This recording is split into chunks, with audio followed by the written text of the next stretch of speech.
Bonjour à tous. Désolée pour le retard, petit souci technique et on est en train de régler ça.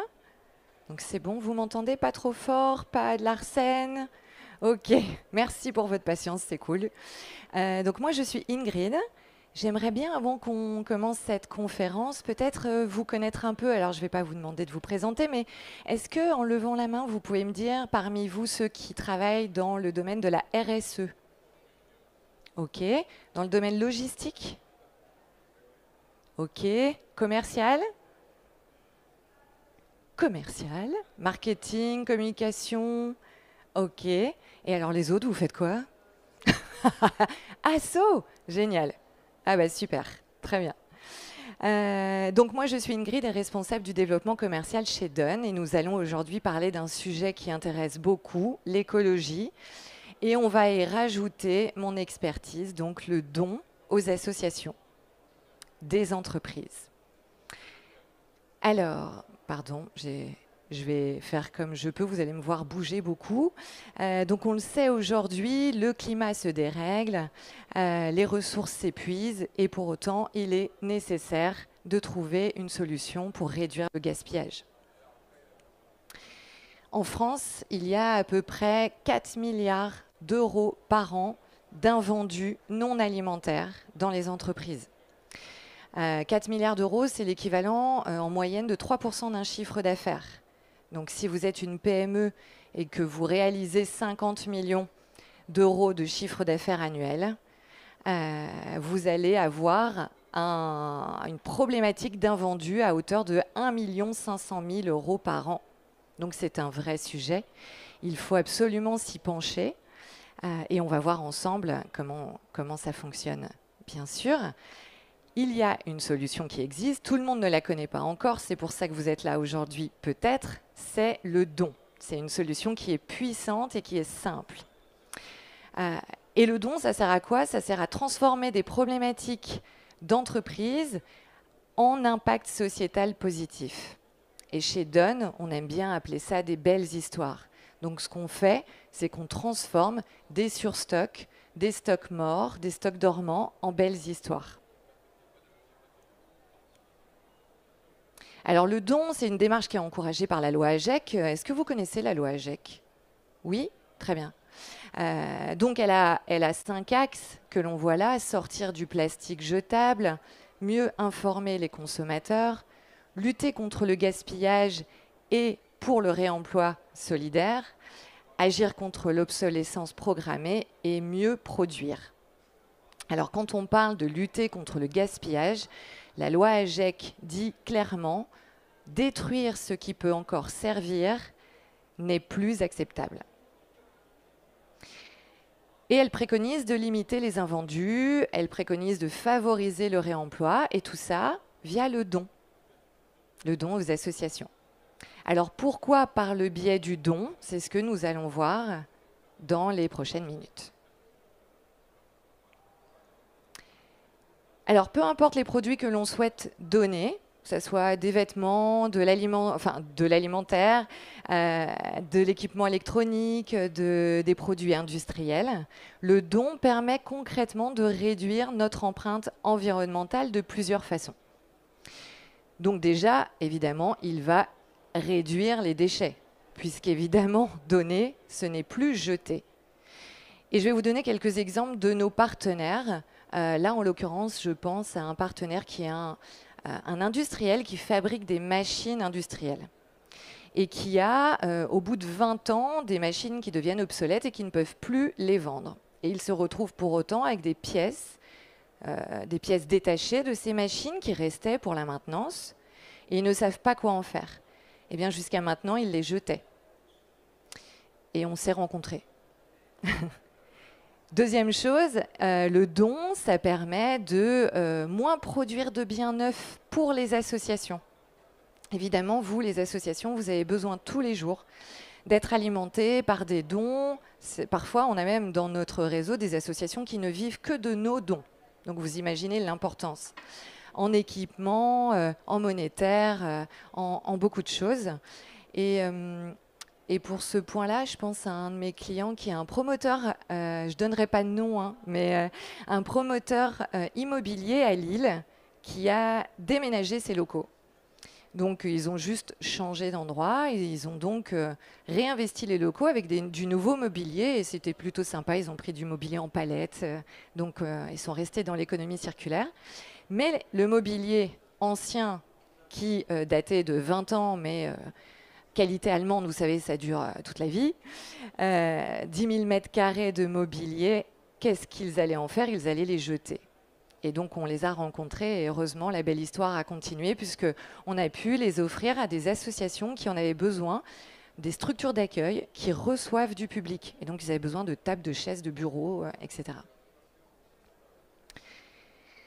En troisième point, pourquoi le don permet de réduire l'empreinte environnementale? Eh bien, il permet l'optimisation de l'usage des ressources. Est-ce que vous connaissez l'upcycling? Ouais. J'ai un cas en tête d'une société qui fabrique des sacs à main pour femmes. Peut-être même qu'il y en a ici, je ne sais pas, je regarderai après. Et vendus dans les grands magasins. Et ces sacs à main en cuir avaient un défaut. La marque a dû rapatrier 5000 sacs. Et qu'est-ce qu'on fait de ces 5000 sacs qui avaient été fabriqués? Vous imaginez un peu le désastre hein, quand même. On a trouvé une association qui avait deux missions. La première, former des personnes à la couture sur sac. Donc ils ont repris ces sacs de marque, ils ont enlevé la marque, réutilisé les cuirs, enlevé le vernis qui était défectueux, c'était ça le souci, et refabriqué des sacs qu'ils ont vendus pour alimenter les missions de l'association. Donc 2 en 1. En quatrième point, le don soutient l'économie circulaire, puisqu'évidemment, donner, c'est participer à un modèle économique plus durable qui favorise les associations, les ressourceries et le réemploi versus tout ce qui est jetable.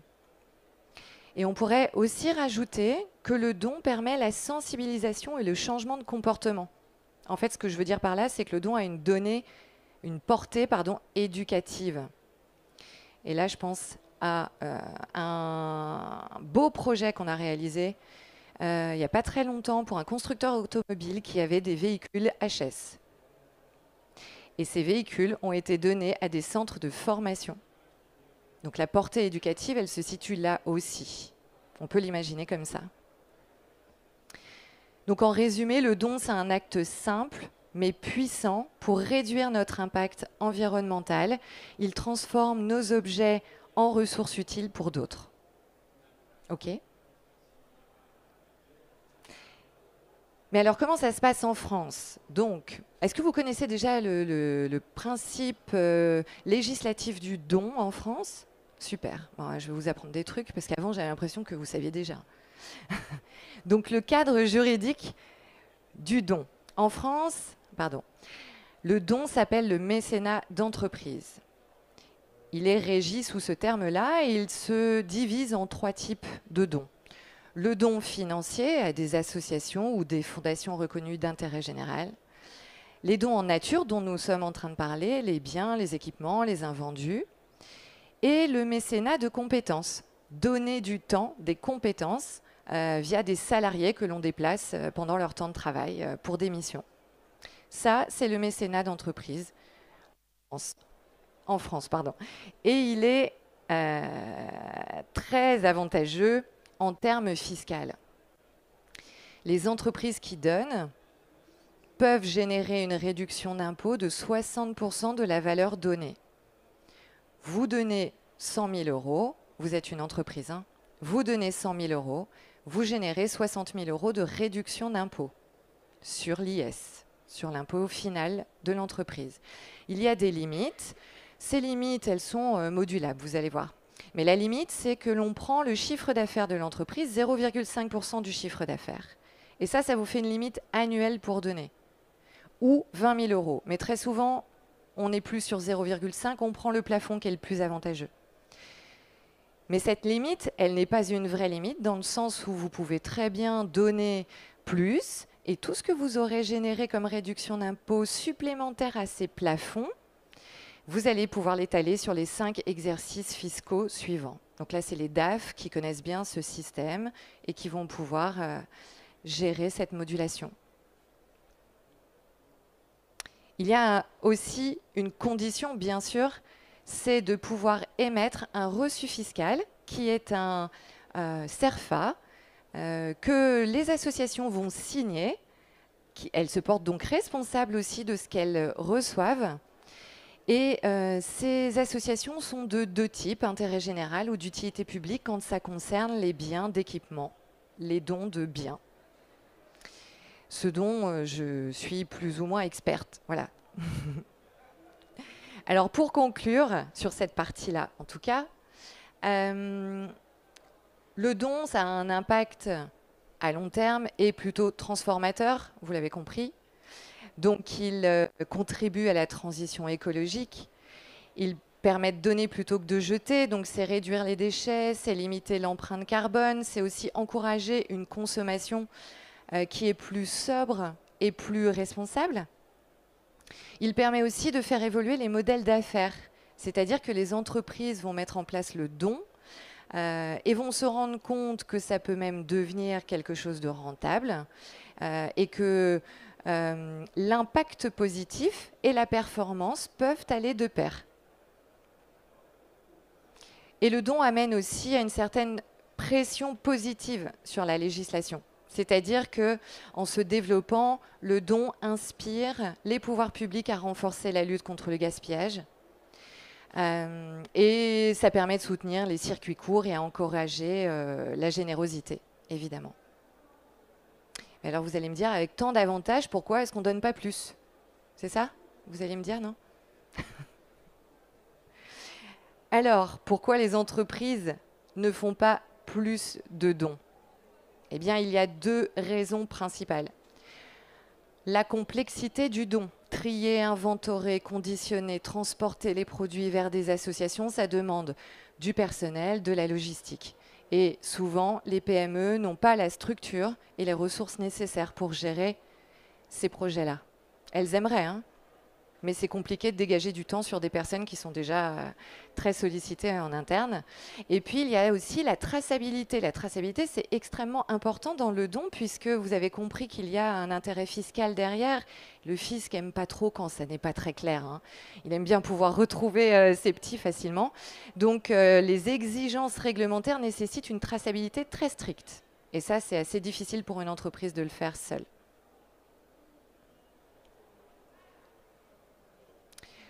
Alors chez nous, vous l'avez compris, nous sommes des experts du don non alimentaire en France. On est même depuis peu les leaders. Et notre mission, c'est d'être cet intermédiaire expert entre les entreprises et les associations. Je vous parle un peu de nous, rapidement.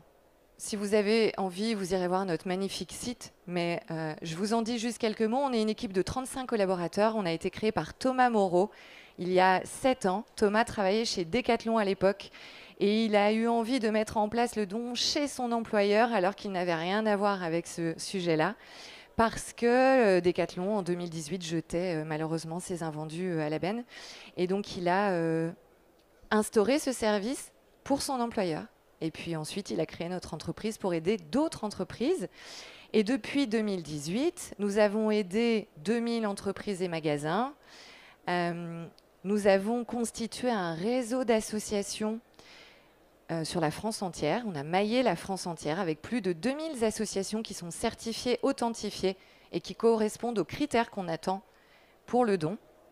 Et on a surtout, et ça on en est fiers, réalisé 8600 missions de dons. Alors je vais vous expliquer comment on travaille très rapidement, hein. On a mis en place un process qui se veut le plus simple possible et le plus traçable pour l'entreprise. Très important. La première étape, c'est que l'entreprise constitue le fichier de ce qu'elle a envie de donner. Très simple, 3 colonnes, désignation, quantité, valeur. Valeur, parce que vous vous rappelez, il y a une défiscalisation à la fin. Donc on doit donner une valeur au don et les associations ont besoin de connaître la valeur de ce qu'elles reçoivent aussi. Quand on a ce fichier identifié par l'entreprise, on peut travailler et là, on va proposer des projets associatifs à l'entreprise sous 10 jours. Ensuite, on va gérer le transport et la logistique. Et ça va permettre la traçabilité aussi, avec tous les éléments que l'on fera signer à la société et l'espace dédié que l'entreprise a sur notre site, puisqu'il y a une plateforme digitale qui permet de supporter tous les comptes entreprises et les comptes associations pour la traçabilité. Et à la fin, bien sûr, l'ultime étape, c'est de faire signer à l'association le reçu fiscal. Et nous, ce qui nous importe quand on choisit des associations, c'est de les choisir en local. Évidemment, on ne va pas rajouter encore du transport et des kilomètres à ces produits qui en ont déjà beaucoup fait. Donc, on va s'attacher à être le plus local possible. La moyenne chez nous, c'est qu'on est à 52 km autour du point de collecte du client, donc c'est plutôt local. Et on va chercher des projets forts, des projets qui sont vraiment très impactants et qui vont aider des populations. Et on dira toujours à l'entreprise, quand on lui présente ces projets, ce que l'association fera de ces beaux produits dans leur mission au quotidien.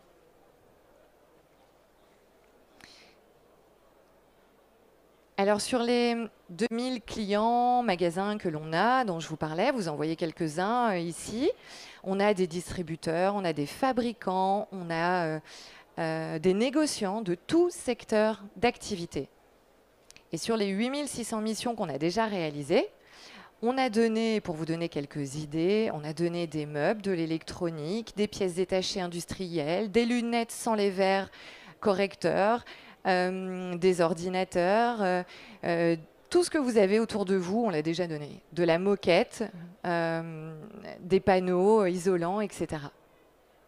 Tout ce qu'une entreprise a acheté un jour et qui lui pose souci, on peut le donner à des associations qui en feront bon usage. Et là, ce que je vous propose, en dernier lieu, c'est de regarder une vidéo d'une belle histoire qui est plutôt impressionnante parce que vous imaginez l'impact sur les associations. C'est la marque Atlantique, un fabricant de sèche-serviettes, chauffage, pompe à chaleur, qui a souhaité nous confier la mission de donner 1000 palettes de sèche-serviettes, et c'était un mois de décembre. Donc c'était un très beau projet, et vous allez voir tout de suite si la vidéo se lance. Je ne crois pas, mais est-ce qu'il y a du son? Bon, c'est pas... En fait, elle n'est pas là, c'est écrit erreur.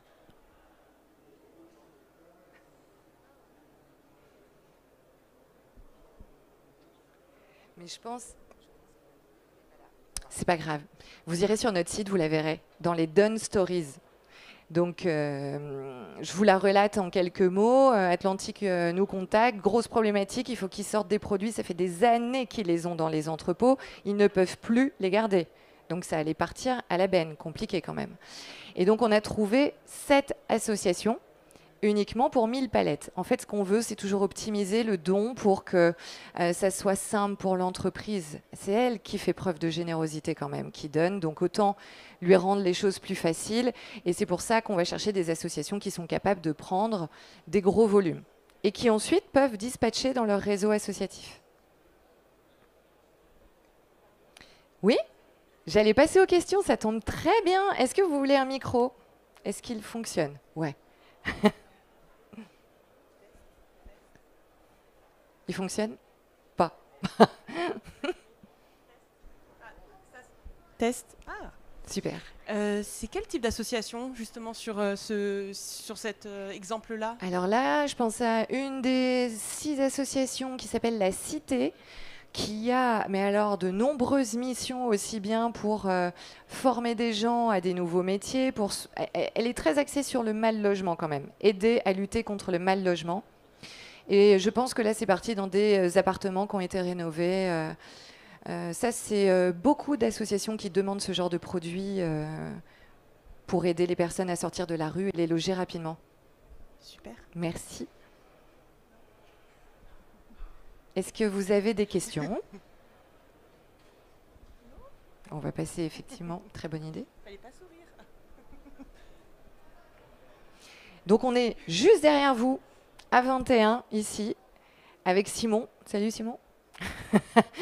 Et vous pouvez venir nous voir pour avoir plus d'informations. Vous pouvez nous contacter aussi. N'hésitez pas à prendre une photo. Vous avez mes coordonnées si vous voulez qu'on en reparle plus tard.